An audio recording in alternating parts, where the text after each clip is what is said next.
This is episode 26 of the Ownstream podcast featuring Theresa and Stephen.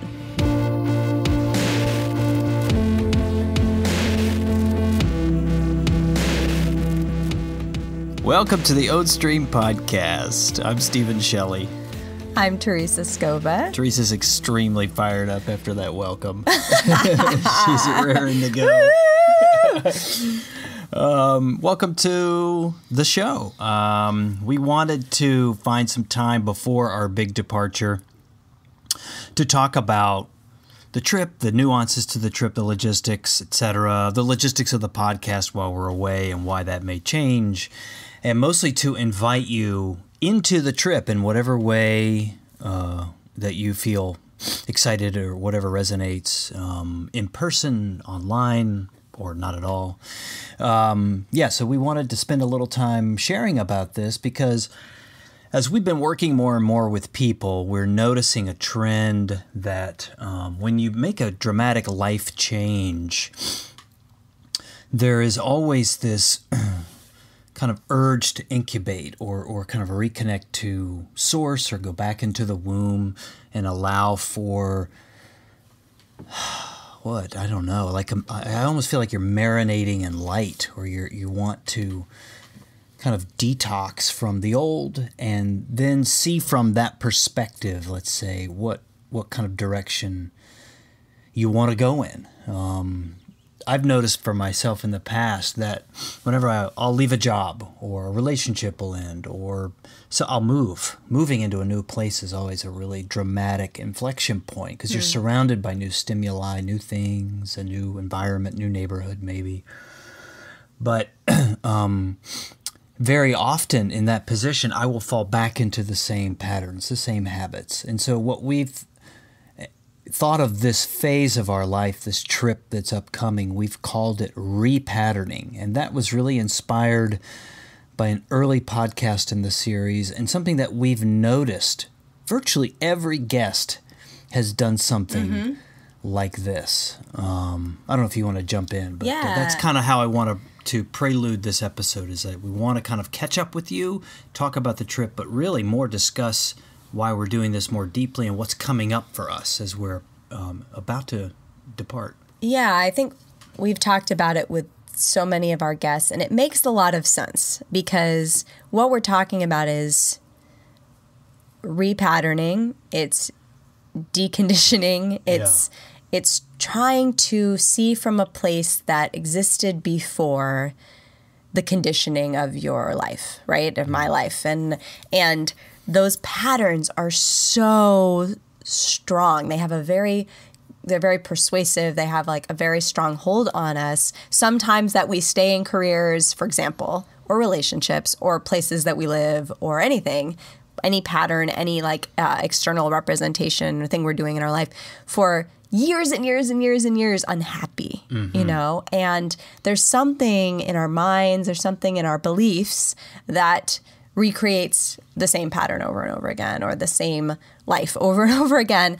And it does take, I think, a dramatic break from that, a dramatic detox, an opportunity to see life in a different way. And we've talked to so many people who have, quit a job and traveled, or quit a job and restructured their life in some other way to create a free space to connect with what's within, connect with a different voice than the mind's voice. Because, my experience certainly has been that my mind's voice has a certain set of beliefs and patterns that were conditioned from my childhood and that have caused me to make the same choices over and over again. So I've been reflecting on that, and I have on previous podcasts, I think, as we're about to take this trip, that, I've quit a few jobs when I was no longer happy. And I just had a sense of this isn't meaningful for me anymore. I'm not making a difference. I've been in a social justice field my entire career.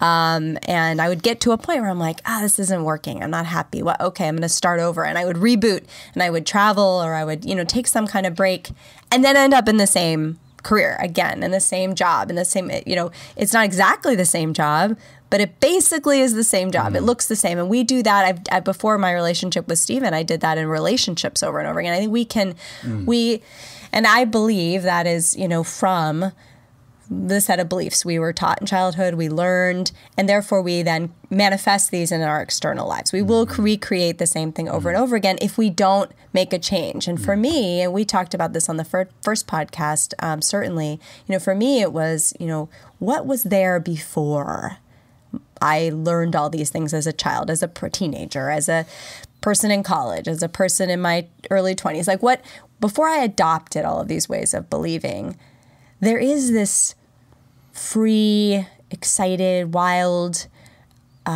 joyful me, and I've gone back to like childhood journals before I started, when I was entering the formal private school system, and like thought of what was I interested in, was excited about. I was like such a happy child. I was like really an excited explorer, and we see that in our daughter now. And it's like really like what potential is there if you're not doing the same thing over and over again. So that's, for us, it's, we're taking an even more dramatic, I think, break with all of our external, all of our external manifestations of our life.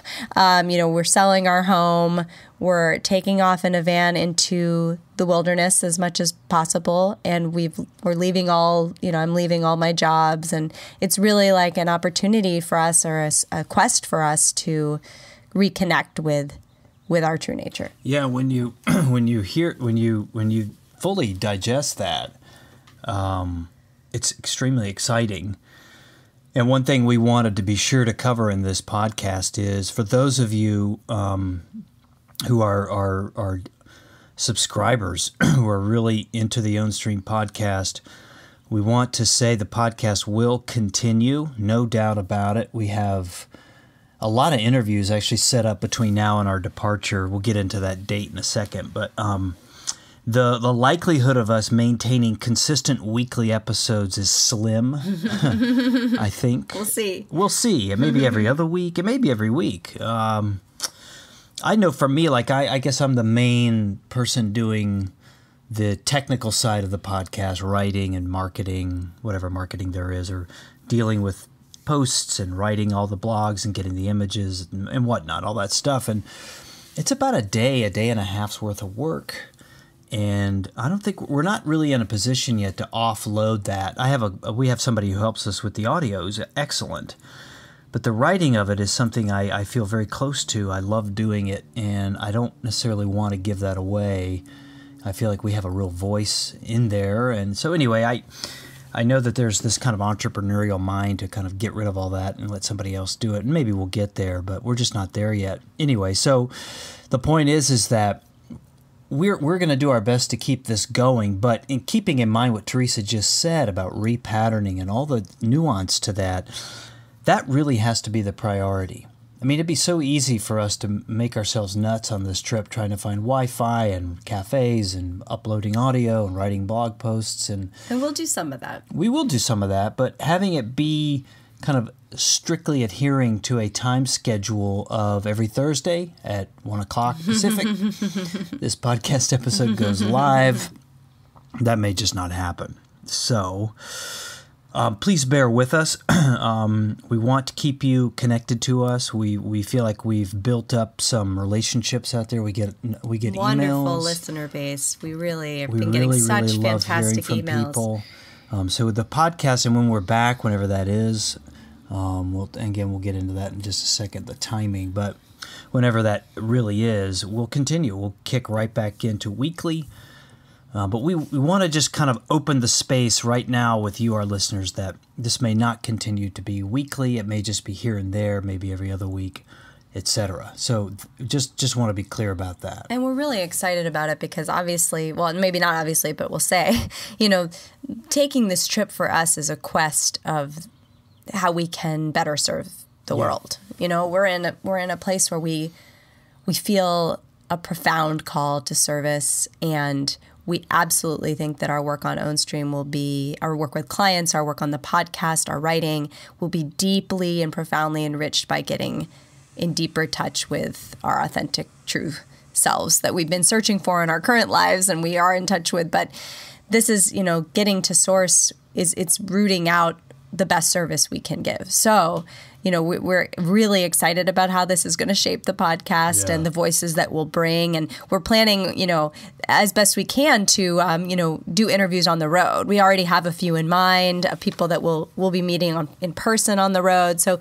the question is more, I think, about, our Wi-Fi connections and our logistics, knowing that we've been on kind of a perfect timetable up till now. And we want to let you know that may change. Yeah. So I think you mentioned our coaching. I wanted to just throw in there, I feel like what we're doing is we're with our coaching. It just sort of came to me like we're creating some serious badasses out there. There's some people that we're serious. It's just wonderful working with people who are really invested in seeing how this process is working and how it's shaping and transforming lives. And it's amazing. It's amazing. It's so fun, so rewarding. So the coaching work, I think, will certainly continue while we're on the road, because that's a little different than polishing up an audio and dealing with blog posts. I mean, we can do Skype and calls. It may not be, we may have to plan for it and pull over and do it, and that's okay. But anyway, that will continue. And for those of you who don't know what our coaching is, we're working with people to find and pursue their calling within, in large part. We're also doing work around eating and food and whole food plant-based, which we explored on an earlier podcast. But it really is about that voice that is calling, whether it's to serve, it's a voice of dissatisfaction, a voice seeking more joy. And it's different with every client. It may start with a career change, or it may start with a radical lifestyle change, moving from a city to nature, but it's about pulling out that voice within that is calling for a different life. And it's transformative. And the work we've been doing has been amazing. And I think what I'm about to say is maybe a prelude to another podcast episode down the road. But our sense is, and I think many of the people that we're connected to online and off and in real life, is that we're in the midst of a profound transformation on the planet. And without getting into too much detail, I think many people feel a call like we do, and I think many people are inspired to take action and do things very, very differently. I think many of the systems that we've come to rely upon are fragile at best and unlikely to withstand the next era or what have you in life and what's occurring here. And you see it everywhere. So I think the work we're doing, to me, feels urgent. Yeah. There's an urgency to it. If you feel resonant with that, if you feel a call, I would encourage you to take some kind of action along those lines. It doesn't have to be with us. It can be whatever inspires you, whatever excites you. But there's an urgency to this. I really believe that.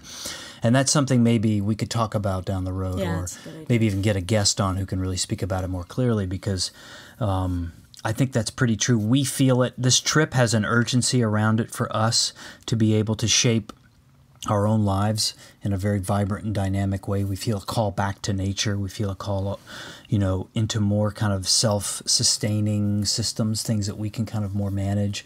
And it's not because we're afraid of other systems collapsing as much, although that could happen, as much as it really is just a feeling like we want to be connected to our food. We want to be connected to the land, the earth, water. I don't think it's progress to move away from nature, although I think that's been a theme culturally for many years. I'm feeling more and more that that's flawed. And so many people are feeling a call back to nature right now. Everywhere. I mean, we left New York a year and a half ago, and I can't say how many of our friends in New York are feeling that. So many.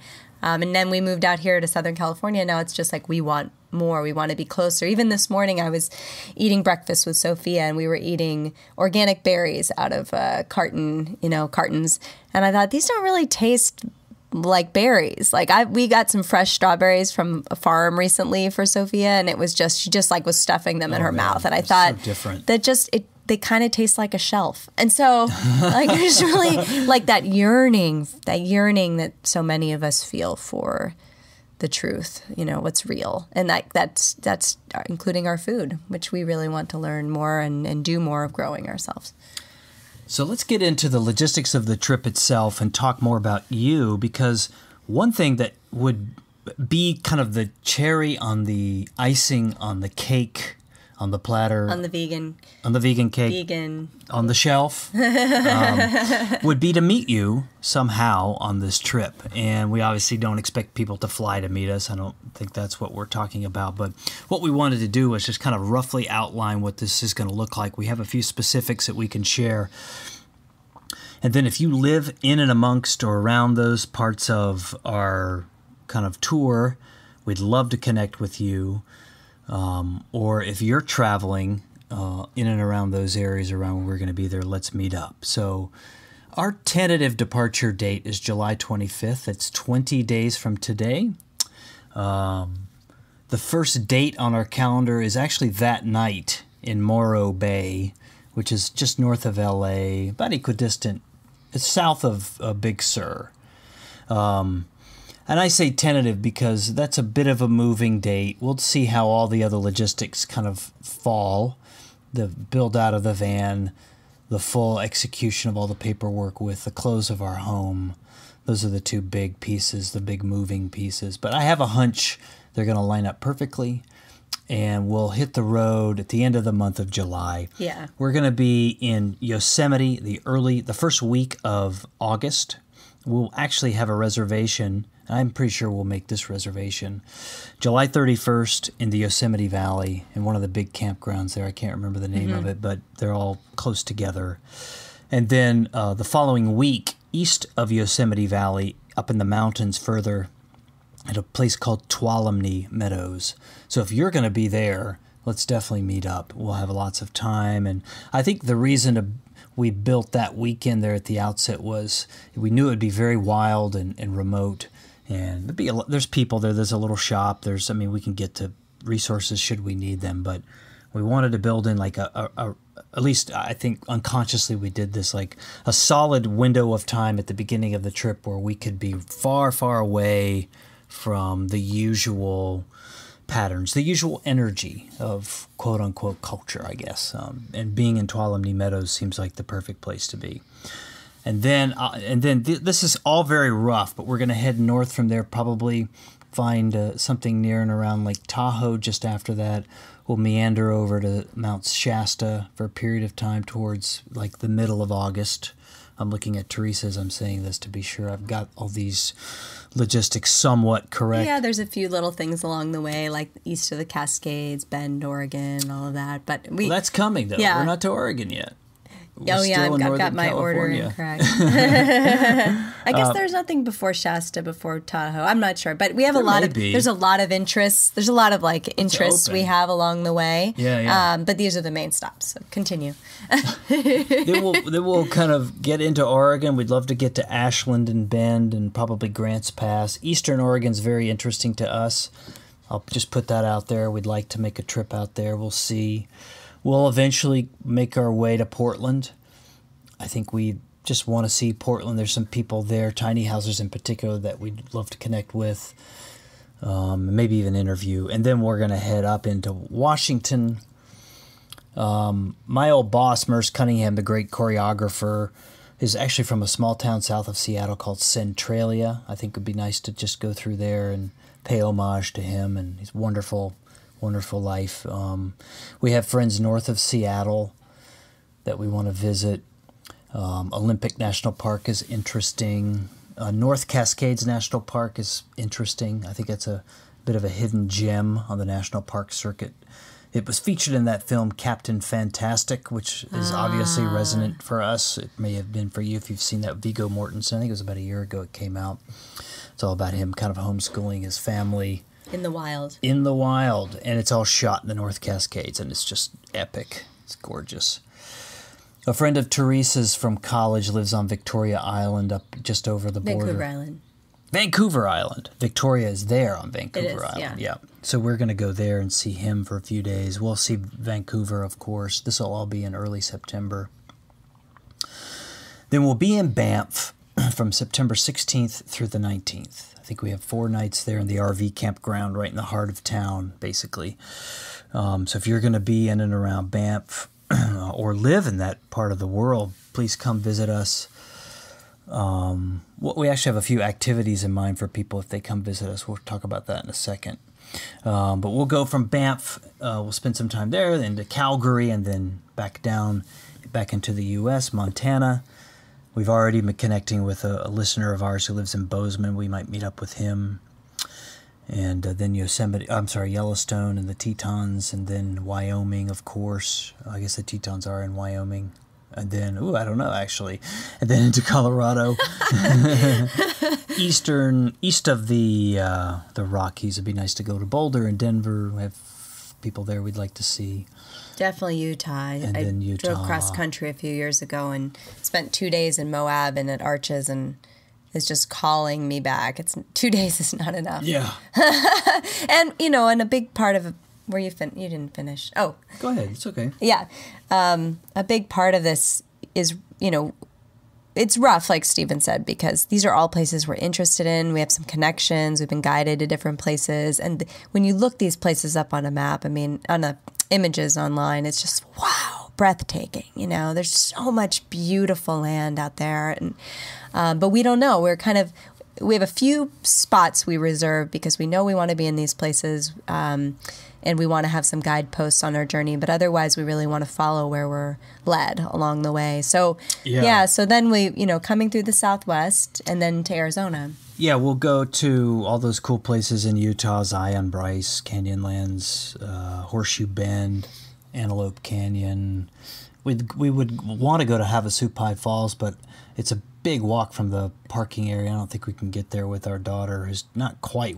She's walking, but she's not up for that. And I don't think she'd want to be in an ergo, which is the kind of the backpack, if you will, that you carry babies in now. These are really popular, and she loves it, but I don't think she'd want to be in there 6 hours. Not that long. So anyway, then we're going to end up in Sedona. We're going to be in the RV campground right in the heart of Sedona from the 10th through the 30th of October.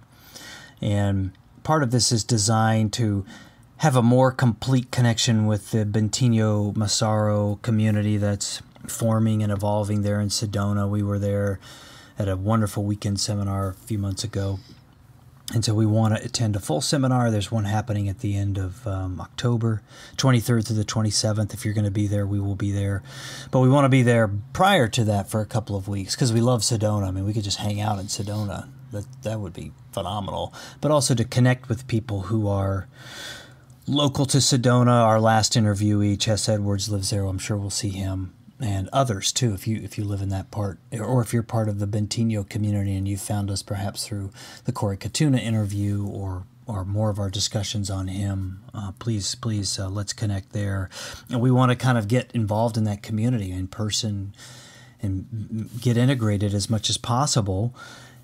And so then on October 30th, we're going to wake up. We won't have a reservation. And chances are that we'll come back to San Diego. We have family here, and I think they're expecting us to come back. So there's a strong chance that we'll come back here then. I don't think we wouldn't. It may not be in time for Halloween, which will be the next day, but shortly thereafter. But as for where this leads us after returning here and when, that's a big open question. By design. We don't want to assume too much about what this trip will bring to us, what it will show us, what it will reveal to us, and where it might point us from there. We will have a very mobile home at that point that we're quite used to, and that's exciting because there's all kinds of places, Northern and South America, that are interesting us that we could just continue driving to, honestly. Or maybe there's all kinds of scenarios playing out in our minds, and so before we get into kind of what this impending trip is bringing up for us, I do want to say the best place to track us, if you're interested in that, and this trip and the van and where we are and the photographs and what our experiences are like, is on Instagram at own_stream. Please connect with us there. That's where we will be posting our whereabouts, where we're going next, our itinerary. We're generally unfold there on Instagram. Teresa's a hell of a photographer, and we'll be posting some great pictures there. We will be shooting video here and there. But again, if you're interested in any of that, the place to connect with us would be Instagram for all of that. So if you want to connect with us or rendezvous or want to know more about where we're going to be next or just follow along generally, it should be pretty interesting, I hope. Instagram is a place to do that. And if you connect with us on the trip, we'll be offering yoga. Theresa's a yoga teacher. We're going to be doing yoga regularly right there in the campground or right there wherever we're staying. If you're a van person and you want to connect with us, like somewhere in the woods, like if we want to go boondocking for a day or so, build a campfire, hang out, build a connection, do so, I don't know, whatever, just be in nature together, we're down. Please hit us up. We'd love to do that. I'm thinking of buying a little movie projector. We're going to hopefully be watching movies on the side of the van, turning the side of the van into a movie screen. We'll see about that. Theresa's about maybe 49%. I love it. I love it. So yoga classes, movies, food. Potentially, definitely hanging out, meals, eating really good food. We're going to be cooking food in the van, in the fire pits, at the grill. We're going to be making really great vegan, whole food, plant-based food. If you want to come connect with us, bring a dish, join us. We'll have a meal together. Let's do that. And if you have kids, please bring your kids. We'd love for Sophia to interact with them, have some playmates, have some fun, although I think there'll be plenty of kids in most of the campgrounds where we're staying. So those types of things we're going to be down to do. If that interests you, if that excites you, and you want to get involved with that, come really connect with us and form a good, solid friendship. We're definitely interested. Do you want to jump in? No, there were a lot of things. So, no, I just wanted to say before we get into kind of what's been coming up for us, as you make a big life change, as we were talking about, we have these patterns, right? And it can be very challenging to pull out of deep-seated lifelong patterns. Mm-hmm. So some things have been coming up for us, but I just wanted to say quickly that a big goal of having the trip open-ended, because we weren't going to be so open-ended. We wanted to go on this trip for 3 months, and we were going to come back to the condo that we had here, and I was going to hold on to a thread of one of my consulting jobs, and we decided along the way that it was really important that this be open-ended and that we not have a plan afterward. And that's a really important part of this because of what I said earlier, which is that we and I previously have taken a number of reboots like this, where I've gotten out of a pattern, but I've always had something on the other side of it in one form or another, whether it's going to graduate school or a job or a home to, our place in Brooklyn, which came with a mortgage, which then required me to get a job to pay for it or whatever, and it was really important for us that we not have that. So we had initially planned to not sell our condo and to come back to Encinitas and then, figure our next steps from there. I was going to hold on to a couple of consulting jobs because we wanted to have, this other source of income coming in, whatever. And we cut all that. And we really want to, this is not about 3 months, it's about repatterning for the next stage of our lives, which we have so many, we have on our vision board, and we have had so many conversations about what that might look like, about land and being, as Stephen said before, being more connected to the land in particular. That's a big goal of ours. So, and feeling free and being able to manifest the service that we want to do on our property, whether it's, hosting retreats and bringing others into this, having a community. So a lot of what we're doing, on the trip is about repatterning, breaking our current outer systems and breaking our current patterns to wander through the wilderness and to connect with others who are like-minded, and also to explore places we may want to go and be for longer periods after the trip. And Sedona is a place that's very interesting to us because Bentinho is, as we've said, working to create a spiritual community there, and that's very interesting to us, though we don't know if we would stay in Sedona longer term, given other desires around being close to the ocean and growing food, et cetera. But, this is an exploration for a pattern that will guide us beyond this time. And that's important to say. And the fact that it's so open-ended has brought up a lot of things for us. And I'll just start with some of mine. I do think the patterns that we adopt in childhood, we adopt because we think that they'll keep us safe in one way or another. I've been taking, I've been, straight A student type in all areas of my life, my whole life. And I, have done that because I thought it would keep me safe, going to certain schools, getting certain jobs, staying in certain jobs, etc. And owning a home. I moved from being a renter in New York to an owner, about 10 years ago, I guess, 9 years ago. And, there's all these like narratives of safety around certain careers and getting certain degrees and owning your own home, etc. And so what Stephen and I are exploring now is the freedom beyond those narratives, because we have not felt joyful in the narratives that we followed, and we want something deeper and different. And so to break that pattern, a lot of fear has come up for me. We're going to be homeless. That's like something in my mind. We're moving into a van with our 1-year-old child, we're homeless, but it's not. It's about, one, we have the van, will be our home.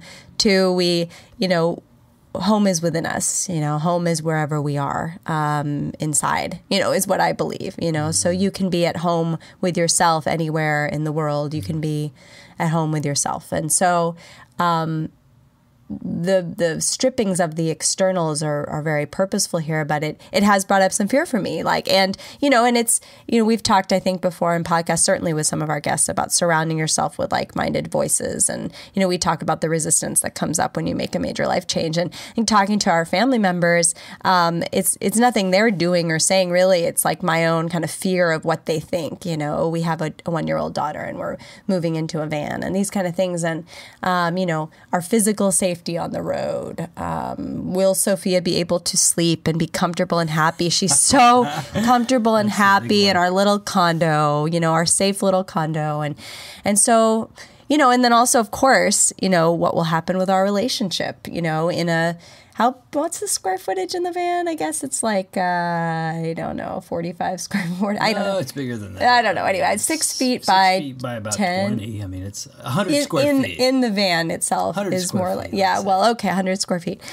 What will happen in our relationship? It's as new parents, it's hard to find time for ourselves anyway, ourselves as a couple and ourselves as individuals. And so what will we do on the road with no obvious childcare, with no obvious other room to go to, other, built-in community to seek out in person, like all of those things. So, there are some fears coming up. Yeah. And I guess to piggyback on that, one thing that the theme throughout all of this for me has, and I guess just to preface this, is that very recently, so right now we're selling the condo, there's all this activity. The van is in full blast. We're literally, as soon as we hang up this podcast episode, this audio, we're driving the van to get a repair done. And, both of us doing it with the baby. So that's full blast.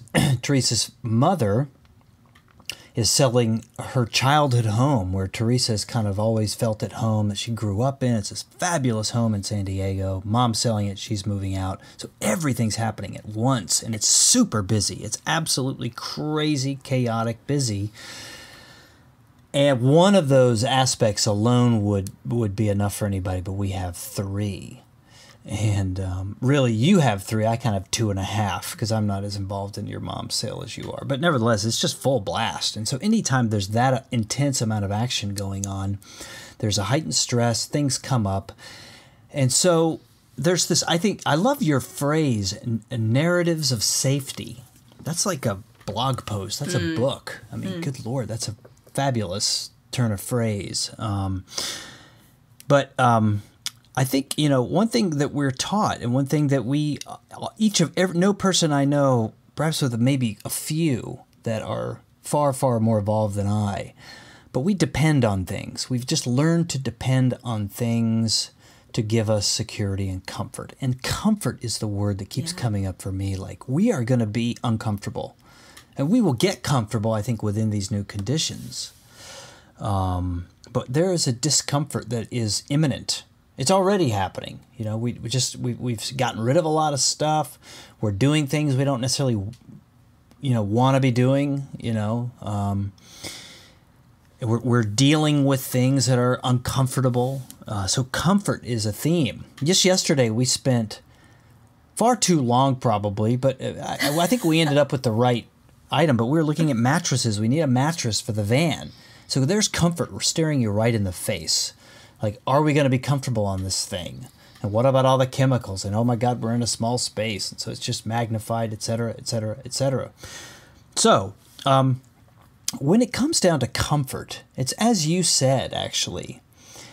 It's that why is my comfort, why is that now dependent on something outside of myself? Yeah. That's the bottom line through all of this. And one thing that is true and thematically in our relationship and in our lives is that everything always works out. We've done some very daring and bold things together already that have just brought us closer together.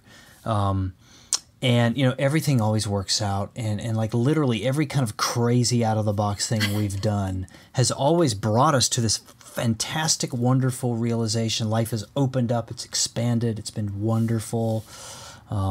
There's been no downside ever to taking a risk such as the one we're taking. This would be the biggest one, but there's no evidence that shows that, oh my God, we're going to somehow hit the road and, all hell's going to break loose. There's just no evidence of that. But nevertheless, that is the narrative of security, of comfort, of safety that is that's out there and that we've adopted. So it's kind of like, what am I dependent on? Well, I'm dependent on the comforts of home. And I'm dependent on knowing where the market is. I'm dependent on knowing where the gas station is. I'm dependent on all these things.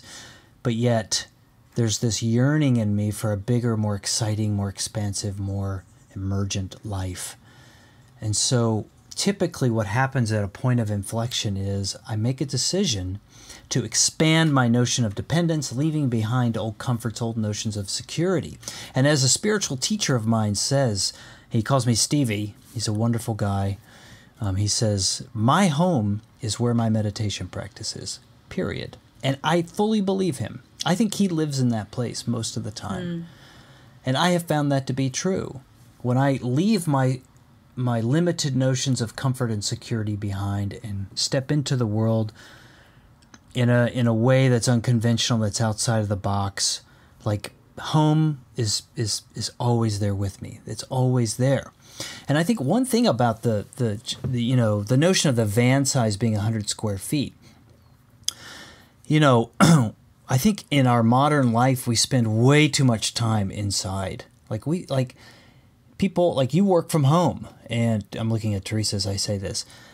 She works from home and can literally spend an entire day in this room where we're recording this podcast episode, working, doing calls, doing interviews, emailing, drafting documents, et cetera, et cetera, et cetera. And so, unlike the square footage of this space right here is like 10. Whereas on the trip, the idea is the van is kind of where we sleep and store a few things, but really it's about getting out into the world. It's about leaving behind this false notion of security of 900 square feet or 3,000 square feet or whatever your square footage is, and making home something portable and mobile and living inside, so that Bend, Oregon is home, so that Tuolumne Meadows is home, so that Vancouver Island is home, so that wherever we go is home, because that's actually the truth. And so it's a spiritual quest. Like everything, it's a spiritual quest. How could I be more dependent on God, higher self, higher power, source, whatever you're phrasing, whatever makes sense to you? How can I depend on that more and more fully and leave behind these limitations, which are by design going to fail, going to disappoint, going to fall short? So what's been coming up for me around all these fears is that as I pull it back, I see I'm dependent on Theresa's mood being a certain way. I'm dependent on the baby sleeping a certain way. I'm dependent on X. I'm dependent on Y. I'm dependent on Z. And that is built in to be disappointing. It's going to fall short. And so when I adjust and depend on something that's permanent, something that actually is, in Bentinho's vernacular, has isness, when I depend on that, I can't be stopped. And I only feel great. And so, the trip brings these things up. The trip is actually about repatterning, but when you make a big change, when you step out more fully as yourself, these things come up because they need to be seen. And when you're doing 3 or 4 very intense things at once, they come up a lot. It's like they're just coming up constantly. And one of the narratives of security or safety that you highlighted earlier, one of those that comes up is that, we're just doing too much at once. You're doing too much. You've got to stop. You've got to change. You've got to do this differently. This is wrong. Whereas, in fact, what I think we're seeing is that this is a fabulous opportunity for acceleration, for rapid evolution, for growth in the moment, right now, grow. And I think that's why we're here, ultimately. I think that's why I'm here, and I'm sure that's why you're here, Theresa, maybe you listening. That's exactly what I wanted to say. I love it so much. So you were saying that, instead of evidence that we will be let down, we only see from our experiences of making changes like this, evidence of abundance and growth around us. And I was thinking about how, one of the beautiful things that's been happening is that as we've been making decisions and changes, everything around us has been reinforcing, particularly the voices on this podcast. So I was thinking, as Stephen was talking about comfort being the touchstone of, looking at our change here, that, Chess Edwards, just last week, we were kind of, dealing with some fears around the van trip, the repatterning right before we talked to Chess. And then he was talking about comfort and getting yourself out, pushing yourself beyond comfort, sort of being the touchstone of the spiritual path. And so that's exactly what I was thinking about when you were talking, Stephen, about that pushing out of our notions of safety and comfort is the touchstone of growth, is the touchstone of movement toward the truth, toward who we really are, toward greater freedom. It challenging those notions, challenging those narratives is, I do believe, the way that we grow. Yeah. And that is what we're doing here. That's what we want, to get closer and closer to the essence of ourselves, of what we're doing here. It reminds me also of the St. Francis prayer I was thinking when you were talking, because that prayer is all about letting go of outside things that you think you need, give me comfort, give me love, give me these things. And it says, by self-forgetting one finds. And I think that to be the case too, by letting go of all these external things that we define as our self, as our safety, as our comfort, as, what we need, what we depend on, we actually find the truth. We actually find who we are meant to be and how we are meant to serve. And that's really what we're going for here. Yeah. Final thing, and then I think we should sign off, but is, part of the path that we lead people through has a moment, what we call confirmation, and in earlier drafts of this article that will appear before we leave so soon. We called it Burn the Boats. I think for any kind of lasting, dynamic, vibrant lifestyle change to take hold, there has to be a moment where you take irrevocable action in an entirely new direction, and it literally must look like what we're describing. It's unknown, it's frightening. You're abandoning security and comfort, and you're stepping into something that you just don't know what it's going to be like, but you feel compelled forward by some exciting thread that just seems to have unstoppable sway. It's just I can't not do this thing. I can't continue in this old pattern anymore. It has to stop. And it doesn't matter where it leads. This can't continue. And so there's a moment where you dramatically change. And we've seen virtually every podcast guest has done that in some form or another. I'm leaving the old behind and I'm starting a new life. I can't do this anymore. It's happening everywhere. And if you're listening to this podcast, my hunch is that interests you, or you're on that road too. So let's applaud ourselves for a few seconds here to at least, I think, acknowledge the fact that in my view, we're in the right business. We're doing something really big and good and helpful, not only to ourselves, but to others. But this moment of confirmation is a big time thing, and it has to be this way. It has to be this way. It has to be irrevocable. It has to be scary. It has to be uncomfortable. It has to kind of shake my plates a little bit. The foundation of my world has to be shook in order for it to actually sustain. Because as you alluded to earlier, Theresa, like we've done this halfway before. Yep. A few years ago, Theresa quit a job.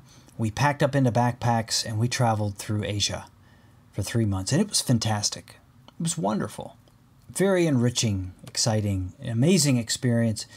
And then we came back and I kept doing the old thing. And you fell into a similar type role that you had before. And the next thing you know, we're sitting on the couch. It's 9 o'clock at night. We're having dinner. We're binge watching Netflix. And we're like, what the fuck happened? Yeah. What the hell are we doing here? So we speak from some experience that a half step won't get you there. And so I think ultimately this is our version of a full step. We're leaping into the unknown and we don't know where it's going to lead us. And so we're really, really happy you're there to support us along the way, cheer us on, meet us, come connect with us on the road. We'd like nothing more than to form a community that's more corresponding to our times, maybe. A mobile community, a community that's kind of more liquid rather than solid. You know, a community that may not necessarily be geographically located in one place, but that we exist in some form or another for each other, by each other, with each other. And this trip would be a huge success if we connected with like-minded folks along the way. So please do that. The best place to connect with us is at own_stream on Instagram. Yeah, we're on Facebook at Ownstream. We may end up doing more with Facebook too, so we'll see. Yeah. I mean, and our website will be posting some blog yes, posts. There will be well. blog posts happening on ownstream.co. On Facebook, we're /Ownstream. Twitter, we're Ownstream. I'm trying to get in touch with the at Ownstream person on Instagram, but they don't. It's just there, and I'm not gonna change it now. I think we're almost to 1,000 followers. So anyway, so connect with us, and one of those places, Instagram, might be the place where we have the most updates. Yeah. Anything else? No, I think that's it. So stay tuned. We'll have a few more episodes coming up before we take off for the trip, but we wanted to, preview the trip and let you know it was coming up for us. And speak in real time about it. Yeah. This is fun. I feel somewhat cleansed through having this conversation. Yesterday was a rather intense day for us, just by virtue of so many things kind of colliding in one moment together. Anyway. And once again, it just feels like we're in exactly the right place. Oh, yeah. So totally, good. Totally. So good. Thanks for being with us. Yeah. All right. Thanks, everybody. We'll be back to you next week. Until then, have a fantastic week and we'll talk soon. Thanks. Thanks for listening to the Ownstream podcast. To learn more and connect with us, please visit ownstream.co or follow us on Twitter at Ownstream and Instagram at own_stream.